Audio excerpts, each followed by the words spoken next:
Assalamualaikum warahmatullahi wabarakatuh. Baik, ketemu lagi pada channel ini. Jangan lupa channel ini di like, comment, share, and subscribe. Kali ini kita akan membahas tentang pendidikan dan kekuasaan. Pendidikan dan kekuasaan memiliki hubungan yang erat, di mana pendidikan seringkali menjadi alat untuk mempertahankan atau menantang struktur kekuasaan yang ada dalam masyarakat.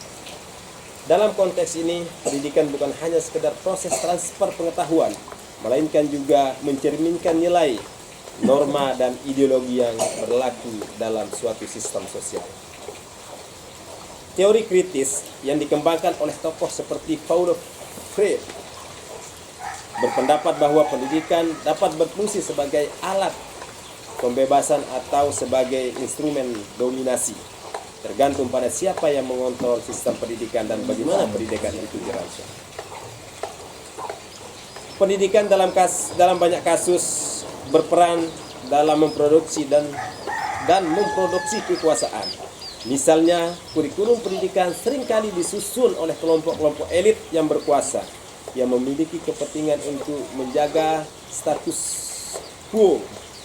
Hal ini tercermin dalam pemilihan materi ajar, ideologi yang diteruskan, dan bahkan dalam cara penilaian yang dilakukan. Melalui kurikulum yang telah dipilih, sistem pendidikan tidak hanya mentransferkan pengetahuan, tetapi juga menanamkan nilai-nilai yang dapat memperkuat struktur sosial yang ada, seringkali mengabaikan suara atau perspektif yang berbeda. Salah satu penelitian yang dilakukan oleh Bourdieu dan Pasron pada tahun 1977 menunjukkan bahwa sistem pendidikan berfungsi sebagai mekanisme produksi sosial, di mana kelas-kelas sosial yang lebih tinggi cenderung memiliki akses lebih besar terhadap pendidikan berkualitas, sementara kelompok-kelompok miskin atau marginal justru lebih terpinggirkan. Dengan demikian, pendidikan seringkali memperkuat sosial dan mendukung dominasi kelompok-kelompok tertentu dalam masyarakat. Namun, pendidikan juga memiliki potensi untuk menantang kekuasaan yang ada. Dalam sejarahnya, gerakan-gerakan pendidikan seperti gerakan pendidikan untuk perempuan, pendidikan bagi kelompok minoritas, atau pendidikan untuk kelas pekerja telah berfungsi sebagai alat untuk membongkar ketidaksetaraan dan ketidakadilan sosial. Misalnya, pendidikan perempuan pada awal abad ke-20, di mana banyak negara berkembang menjadi salah satu sarana untuk memperjuangkan hak-hak perempuan dan mengubah struktur kekuasaan yang vertikal. Selain itu, pendidikan juga memperkuat kesadaran politik dan sosial individu.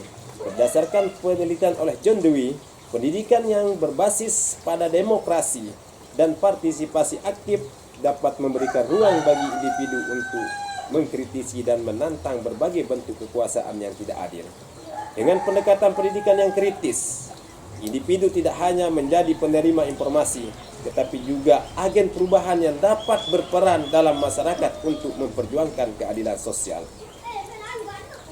Data yang diperoleh dari survei yang dilakukan oleh UNESCO pada tahun 2018 mengungkapkan bahwa negara-negara dengan sistem pendidikan yang lebih inklusif dan berfokus pada pengembangan kritis cenderung memiliki tingkat ketidaksetaraan sesuai dengan ketidaksetaraan sosial yang lebih rendah.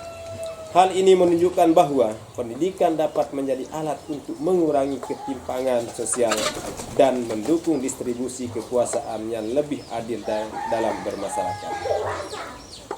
Secara keseluruhan, relasi antara pendidikan dan kekuasaan bersifat kompleks dan berlapis-lapis.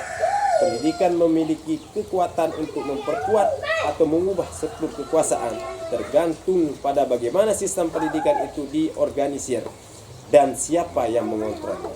Oleh karena itu, penting bagi para pembuat kebijakan pendidikan untuk memahami bahwa pendidikan bukan hanya tentang menyiapkan individu untuk dunia kerja, tetapi juga tentang membentuk karakter, nilai, dan kekuasaan sosial yang dapat berdampak langsung pada cara kekuasaan dipraktikkan dalam bermasyarakat. Demikian materi yang kita bisa sharingkan pada pertemuan kali ini, pada video ini. Semoga bermanfaat untuk kita semua. Sekian, wassalamualaikum warahmatullahi wabarakatuh.